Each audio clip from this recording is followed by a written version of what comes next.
Fala, Lucas do Bando, fala Fiel, como é que vocês estão? Vocês estão belezinha, rapaziada? Saiu o sorteio das quartas de final da Copa do Brasil 2025. Vamos analisar aqui nesse vídeo, né? O sorteio. O Coringão pegou o Atlético Paranaense, decisão aqui em São Paulo, né? Como eu já havia passado para vocês, né? Os jogos ali, né? Ficam, não nessa semana, daqui duas ainda, né? A gente pega o Bahia agora nesse sábado. Aí no outro final de semana tem o Vasco da Gama. E entre o Vasco e o Palmeiras tem esse jogo, né? Da Copa do Brasil. A ida, né? Lá no estádio do Atlético Paranaense. É o meio de semana do dia 27 de agosto, né? E aí depois, algumas semanas depois, lá pro meio de semana do dia 11 de setembro, né? Acho que vai ter parada FIFA ainda. Antes do jogo da volta, a gente tem a decisão aqui em São Paulo, né? Eu já passei para vocês aqui depois do vídeo das lesões do Carrilho e do Memphis Depay, mas eu coloco aqui de novo para vocês verem no calendário como é que vai ficar disposto isso aqui, né, rapaziada? Bom, como eu disse, né, a gente tem o Bahia no próximo sábado, depois a gente pega o Vasco no outro domingo, né, porque essas duas quartas-feiras agora estão disponibilizadas para a Copa Sul-Americana e Copa Libertadores.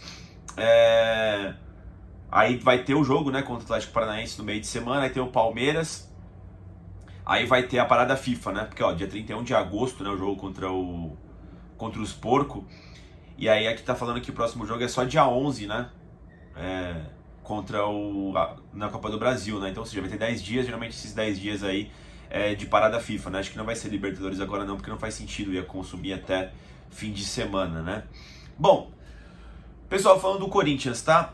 Eu acho que entre os adversários que tinha à disposição, que era tirando o Corinthians, Atlético Paranaense, Bahia, Cruzeiro, Atlético, Fluminense, Botafogo, Vasco.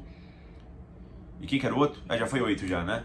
Eu acho que o Atlético Paranaense era o mais acessível pro Corinthians passar. Por quê? O Atlético Paranaense está na segunda divisão. Eu acho que isso é um ótimo indicativo para saber quem era o adversário mais fácil. Ponto positivo para o Corinthians. O Corinthians não vai contar com o Carrilho, né? Obviamente já está fora aí da temporada 25. Vai ter um tempo aí para ambientar o Vitinho, né? Que vai ser meio que o substituto do André Carrilho. E o Memphis Depay está fora por praticamente um mês, né? Então, se fosse um adversário mais complicado, mais complexo, eu acho que ia ficar muito difícil para o Corinthians passar sem o Memphis Depay e sem o André Carrilho. Como pegou o Atlético Paranaense, eu vou explicar melhor, não tô aqui desdenhando do Furacão, tá? Vai ser um jogo difícil. Mas eu acho que com todas as dificuldades fica ainda ajustado, sabe? O Corinthians cai um pouco de qualidade, né? Obviamente sem o Memphis, mas também pega um adversário mais abaixo. Então é acessível passar de fase, né? Principalmente porque ele vai perder a ida, né? O que me assusta desse confronto? Cara, o Corinthians tem feito partidas péssimas longe dos seus domínios, né? Só você ver a partida de ontem, né, contra a equipe do Juventude. Então, já projetando um jogo lixo do Corinthians fora de casa, perdendo de um gol de diferença, a gente consegue, talvez, tomara que dê tudo certo, né, tirar o prejuízo em Itaquera e conseguir se classificar para as semifinais da Copa do Brasil. Isso levando em consideração os últimos jogos do Corinthians fora de casa pelo Campeonato Brasileiro, tá? A gente sabe que essa equipe do Corinthians aí tende a levar um pouco mais a sério as partidas de Copa aí quando a arma fica na cabeça, né? Só joga desse jeito, bem, né? Com vontade. Então é capaz até de fazer um bom jogo na ida lá em Curitiba, né? Ainda não saiu o dia certinho, tá? Mas vai ser esse meio de semana aí. Não sabe se vai ser quarta-feira ou quinta-feira, mas o jogo vai ser na Arena da Baixada e o retorno vai ser em São Paulo, né? Na Neoquímica Arena. Acho que tem tudo pro Coringão passar de fase, tá, pessoal? E aí, como vocês estão vendo aí, o Corinthians, ele, caso dê tudo certo, né? Enfim, na continuidade da competição, vocês estão vendo aí o chaveamento, né? Pegaria Cruzeiro ou Atlético Mineiro, né? Um grande clássico mineiro, não tem favoritos, tá? O Cruzeiro tá até melhor, tá bem melhor no Campeonato Brasileiro, mas, pô, o Atlético Mineiro acabou de eliminar o Flamengo, né? Então, eu acho que tá tudo em aberto. Decisão aí em Minas Gerais, né? Obviamente. Mas vai ser no Mineirão, decisão no mando do Cruzeiro, né? A ida vai ser na Arena MRV, nas mesmas datas também, né? Eu acho o Cruzeiro levemente favorito. Na verdade, mano, eu acho até o Atlético Mineiro levemente favorito, tá? Pela eliminação que eles conseguiram eliminar o Flamengo, né? Então, vamos ver. O Cruzeiro, se bem que tem feito bons jogos também da MRV, né? Nem sei se o Galo venceu ainda o Cruzeiro nos mandos dele, né? Mas enfim, isso aqui é muito parelho, tá? Isso aqui qualquer coisa pode acontecer por ser um super clássico brasileiro, né?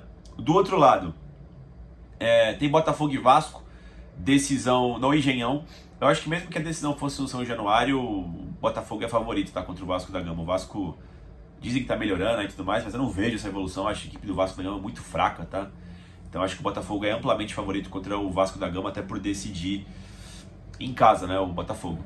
E o outro jogo também, que embora seja parelho, né, Fluminense e Bahia, foi um puta jogo aí em Salvador, se não me engano, né, no último final de semana, 3-3. Eu acho que o Fluminense, ele é favorito, tá?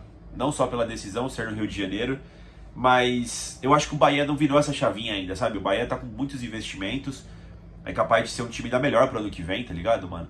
Só que eu acho que quando você é um time que não tá acostumado a figurar, né, grandes jogos e tudo mais, eu acho que demora um tempo para você se adaptar a esse novo, né? Esse novo mundo normal, né? O Bahia, pô, tá sendo investido aí pelo Group City, lá do Manchester City e tudo mais, né? Então, pelo que eu vi esse ano, as decisões contra o Internacional da Libertadores, né? Na própria Sul-Americana também não conseguiu passar de fase. Eu acho que o Flu tem essa vantagem contra o Bahia, tá? O Fluminense acho que além de ser um time maior, né? Eu acho que ele é mais encorpado para esse tipo de decisão, tá? Você tem o Renato Gaúcho, fez uma boa Copa do Mundo de clubes da FIFA, então acho que o Fluminense é mais copeiro por todo esse ambiente, tá? Então acho que o Fluminense é favorito. Bom, pessoal, eu acho que é isso. Aqui essa análise das quartas de final. O Corinthians, eu acho que ele deu sorte aí, por tudo, tá? Que envolve, para tentar recuperar seus lesionados para confrontos com grau maior de dificuldade, né? Então, eu acho que já visando o jogo contra o Atlético Paranaense, a ida, né, lá no Paraná, com o time desfalcado do Corinthians, dá para prever até, não sei, um jogo ruim ou um resultado que não seja o melhor dos mundos, né? Até por não ter todo mundo, até pelo Corinthians ter dificuldade, bom, por estar vindo com dificuldades dos jogos fora de casa. Mas é isso, pessoal, o que vocês acham aí? Acho que o caminho tá tranquilo, acho que o Coringão vai chegar na final. Projetem aí nos comentários o que vocês acham desse confronto também contra o Atlético Paranaense. Vou ler tudo aqui. E de resto, pessoal, deixa o like no vídeo, se inscreva no canal e vai Corinthians!